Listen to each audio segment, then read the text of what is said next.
Hello, and it's already day 7, and I promised you that we will talk about the impediments that come between you and you claiming your joyful space again. I'm going to take up number 1, which is the feeling of being feeling responsible for everything that's beyond your control. Now, when you cannot do anything, this helplessness is bringing a lot of emotional baggage to us and it's leaving us so exhausted. So, emotions are there to inform us and not to overwhelm us. Let's take a understanding of this concept. Now, this is how the brain works. If this is the cortex, this is the upper brain in simple terms, and this is where all the thinking and the planning happens. And in fact, sometimes the thinking is an overthinking and almost to the point of being neurotic. Now, this serves you well if you were in a dark alley and faced with thugs, but this anger will not serve you if you direct it at a co-worker, right? So now if I was to open this is the lower subcortical or the brainstem where all the other emotions, the motivation, the flight or fight, the arousal states happen. It's a very, very active stage.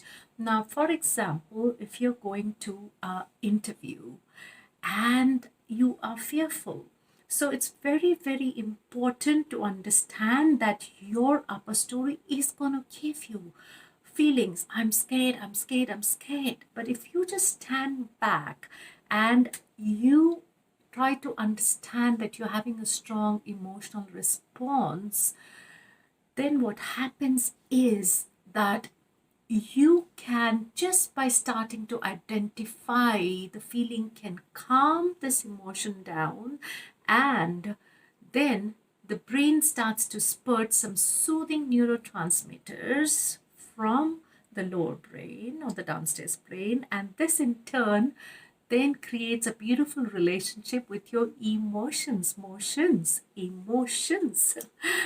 So why should we create a connection with our emotions? Because sometimes we exaggerate our emotions. We could be just disappointed, but we think we're angry. So our attending to these emotions depends on how we interpret it. Now, name it and you can tame it. This is a beautiful concept by Dr. Daniel Siegel. I hope this was helpful, and more tomorrow coming up. In the meantime, engage with me on my Instagram at the Circle of Joy Retreats. I would love to hear if this was helpful. See you tomorrow.